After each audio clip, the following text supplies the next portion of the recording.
저 2학년 정치여보 36번째 디딤 영상 시간을 시작하겠습니다. 자, 저번 시간에 이어서 부부간의 법률 관계 중 이혼에 관해서 좀 더 살펴보도록 하겠습니다. 자, 저번 시간에 이혼은 협의상 이혼과 그 다음에 재판상 이혼으로 나눈다는 얘기 했죠. 자, 협의상 이혼에 대해서는 저번 시간에 살펴봤고, 자, 두 번째로 재판상 이혼에 대해서 살펴보도록 하겠습니다.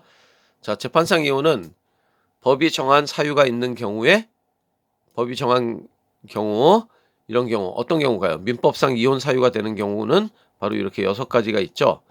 배우자의 부정한 행위가 있을 때, 그 다음에 배우자가 악의로 다른 일방을 유기할 때, 유기한다는 것은 버리는 거죠. 자, 이렇게 뭐 아프거나 아니면은 어려움에 처해 있는 상태에서 그냥 버리는 경우. 자, 그 다음에 배우자 또는 그 직계 존속으로부터 심히 부당한 대우를 받을 때, 뭐 맞았거나 아니면은 심한 어떤 모욕을 당하거나 이런 경우, 자기의 직계 존속이 배우자로부터 심히 부당한 대우를 받았을 때 이런 경우도, 그다음 배우자의 생사가 그러니까 실종 상태가 3년 이상 지속될 때, 그 다음에 기타 혼인을 계속하기 어려운 중대한 사유가 있는 경우, 뭐 예를 들면 도박이라든지 아니면은 무슨 잘못을 해서 교도소에 갔다든지 이런 경우에는 바로 이런 경우가 여기에 해당된다고 볼 수 있겠죠. 자, 도박은 요 경우에 해당된다고 볼 수 있겠습니다. 도박으로 인해서 어떤 재산을 탕진한다든지 어떤 결혼 생활을 할 수 없는 그런 어려움에 처하게 만든다든지 이런 경우가 바로 여기에 해당됩니다. 자, 그래서 절차를 보면 재판상 이혼을 청구하고, 이런 사유에 해당되면 재판상 이혼을 청구하고, 자, 중간에 뭐가 와야 될까요? 소송 재판에 가기 전에 바로 이혼 조정 절차를 거치게 됩니다. 자, 이혼 조정 절차를 거쳐서 여기에서 만약에 합의가 이루어지면은 이 단계에서 이혼이 결정되고, 그렇지 않으면 이제 재판으로 가는 거죠. 그래서 재판 소송으로 가서 이혼 판결을 받아서 그다음에 이혼 신고를 해야 되는데, 효력이 발생하는 경우가, 협의상 이혼은 이혼 신고를 할 때 이혼의 효력이 발생하지만은 재판상 이혼은 이혼 판결이 확정되면 이혼의 효력이 발생한다는 거, 이 점이 차이가 있습니다. 이걸 기억해 주시면 되고, 그 다음에 이혼 숙려 기간이라는 것은 협의 이혼에 해당된다는 거, 그걸 기억해 주시면 되겠습니다. 자, 여기 재판상 이혼이 허용되기 위해서는 민법에 정해진 이혼 사유에 해당돼야 된다 라는 얘기가 있습니다. 요 6번째 사유, 기타 혼인을 계속하기 어려운 중대한 사유가 발생 있는 경우는 어떤 이 판단이 어려울 때는 바로 판사가 판단하게 되는 거죠. 근데 보통의 경우에는 아까 얘기했듯이 뭐 도박행위, 심한 도박행위, 그다음에 교도소에 가는 거, 이런 것들은 여기에 해당된다고 볼 수 있겠습니다. 자, 그 다음에 아까 얘기한 이혼 조정, 재판상 이혼은 예외적인 경우를 제외하고는 가정법원의 이혼 조정 절차를 거쳐야 된다는 거. 이혼 조정 절차는 바로 재판상 이혼에서만 있다는 걸 기억해 주시면 되겠죠. 그래서 이 조정으로 당사자 간 합의가 이루어지면 그것을 조서에 기재함으로써 이혼이 성립한다, 이렇게 되어 있습니다. 그 다음에 이혼의 법적 효과를 보면, 혼인생활 중 취득한, 자, 이혼하게 되면 어떤 법적 효과가 있을까요? 혼인생활 중 취득한 뭘까요? 제3에 대해서는 분할을 해달라고 청구할 수 있는 권리가 생긴다는 거, 재산 분할 청구권이라고 그러죠. 자, 이거는 재판상 이혼 또는 협의 이혼 관계없이 다 생긴다는 걸 기억해 주시면 되겠습니다. 그 다음에 혼인에 의해 발생한 친족 관계가 소멸된다는 거, 그 다음에 자녀를 직접 양육하지 않는 부모의 일방에게는 해당 자녀에게 일정 기간에 자녀를 볼 수 있는, 여기 재산분할 청구권에 대해서 나와 있네요. 혼인 중 취득한 재산에 대해 분할을 청구하는 것으로 부부의 협력으로 이루어진 실질적인 공유 재산이 분할 대상이다, 이렇게 되어 있네요. 자, 여기에는 뭐가 들어갈까요? 그쵸, 바로 면적 교섭권이라고 합니다. 자기가 양육하지 않은, 양육권이 없는 그런 부부의 일방이 자녀를 볼 수 있는 권리가 바로 면적 교섭권이고, 그 다음에 이혼의 책임이 있는 상대방에게는 뭐를 청구할 수 있죠? 그쵸, 바로 손해배상, 정신적인 어떤 피해에 대한 손해배상을 청구할 수 있죠. 그걸 바로 위자료라고 얘기하는 거죠. 자, 다음 개념 체크 문제 111쪽 함께 풀어보도록 하겠습니다. 좀 빨리 진행할게요. 혼인의 실질적 요건 중 혼인할 수 있는 연령은 언제인가? 만 18세. 그렇죠? 그다음 혼인이 금지된 근치는 몇 촌 이내를 말하는가? 자, 아까 뭐라고 그랬죠? 혈족은 8촌 이내. 인척은 6촌 이내. 이렇게 알아두면 된다고 그랬습니다. 그 다음에 혼인의 실질적 요건 중 중혼 금지 조항을 통해 우리나라가 어떤 결혼 제도를 채택하고 있음을 알 수 있는가? 아까 뭐라고 그랬죠? 그쵸, 바로 일부 일처제.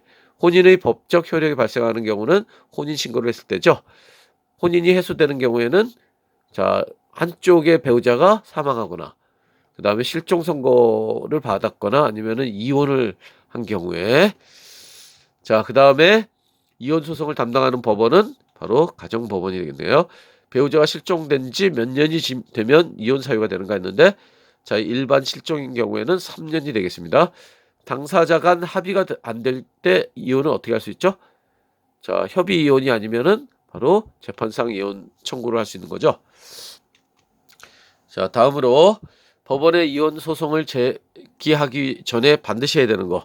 소송 전에 뭐 한다고 그랬죠? 이혼 조정 신청을 할 수 있죠. 그 다음에 이혼한 배우자가 다른 일방에 대하여 부부 공동 재산의 일부를 떼어줄 것을 청구하는 것을 재산 분할 청구권이라고 얘기했습니다. 자, 협의 또는 재판상 이혼 어느 쪽일까요? 가정법원에서 이혼 의사를 확인받아 행정기관에 이혼 신고를 하는 것으로 완료된다. 이혼 신고를 하는 것으로 완료된다 했으니까 협의 이혼이 되겠네요. 법원의 확정 판결로 이혼의 효력이 발생한다. 재판상 이혼이죠. 자, 이거는 이혼 숙려기관 어느 제도와 관계 있죠? 그렇죠. 협의 이혼과 관련이 있다는 얘기했습니다. 자, 부부 모두 이혼에 동의하는 경우에 이 경우에는 합의에 의한 거죠. 협의 이혼이 되겠습니다. 자, 그 다음에 자, 수능 특강 문제 두 문제 풀어보도록 하겠습니다. 다음 대화에 대한 법적 판단으로 옳은 것은 했는데 자, 기업과 니은은 혼인의 형식적 요건이다 했는데 기업과 니은은 이거는 실질적 요건이죠. 그 다음에 디귿은 혼인할 수 있는 연령은 18세가 되겠죠. 그 다음에 디귿 상태에서 부모의 동의를 얻어 법적으로 유효한 혼인을 한 경우에도 민법상 행위 능력이 제한되지 않고 성년 의제돼서 행위 능력이 있다라고 얘기했습니다. 그 다음에 4번 혼인의 실질적 요건을 갖추고 리을을 하면 배우자 간 상속권이 인정된다. 자, 상속권 인정되겠죠? 자, 4번이 답이 되겠습니다. 자, 5번 혼인 의사를 가지고 부부로서의 공동생활을 하면서 리을을 하지 않은 상태에서 자, 혼인 신고를 하지 않더라도 부부간의 동거 협조 부양의 의무와 그 다음에 일상가사 대리권은 존재한다. 다시 말하면 사실혼 관계에서는 이런 의무가 존재한다는 얘기했습니다. 자, 정답은 4번. 자, 2번으로 갈게요. 자, 2번은 그림에서 교사의 질문에 대한 학생의 답변으로 옳은 것은 기억은 유형에 관계없이 법원의 조정 절차는 재판상 이혼이죠. 자, 그러니까 틀렸습니다. 그 다음에 니은의 효력은 법원의 의사 확인을 받은 게 아니라 이혼 신고를 한 때부터 성립한다는 얘기했습니다. 그 다음에 디귿은 이혼의 사유나 동기를 따지지 않아야 했는데 자, 재판상 이혼 사유가 있죠. 그러니까 틀렸습니다. 니은 디귿 모두 당사자의 이혼 의사 합치가 있어야 돼요 했는데 자, 합치가 있어야 되는 것은 협의상 이혼이죠. 자, 그 다음에 5번 니은과 디귿 모두 이혼의 효력이 발생하면 혼인에 의해 발생한 배우자 인적관계 소멸한다는 얘기겠죠. 정답은 5번이 되겠네요. 자, 5번이 답이 되겠습니다. 다음 자, 밑줄 친 한 사람에 해당하는 학생 했는데 자, 한 사람이 틀린 거네요. 자, 여기서 누가 틀렸을까요? 미성년자는 자, 18세는 미성년자죠. 혼인할 수 있다라고 얘기했습니다. 부모의 동의를 받으면 혼인할 수 있다 라고 얘기했으니까 정이 틀렸네요.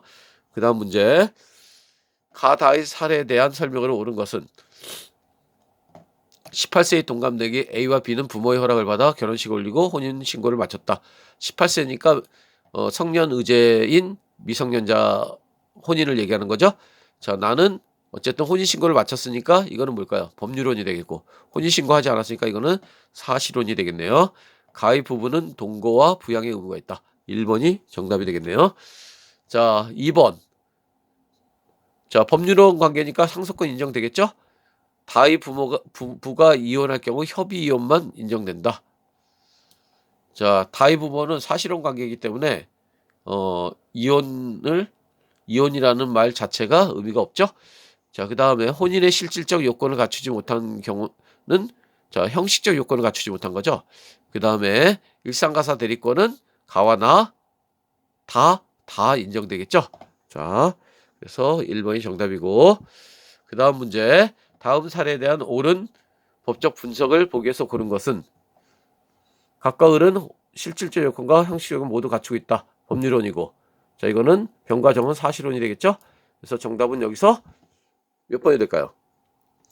그쵸, 바로 1번이 되겠습니다. 1번이 정답이고, 갑과 병이 사망하면은 갑은 받을 수 있지만 병은 사실혼 관계이기 때문에 받을 수 없다. 갑, 을 부부와 달리 병, 정 부부는 자, 둘 다 일상가사 대리권은 인정된다라는 얘기 했습니다. 자, 그 다음에 481번.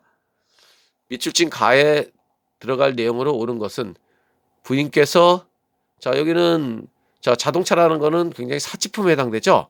그러니까 일상가사 대리권이 범죄에 포함되지 않는다. 그래서 4번이 정답이 되겠습니다.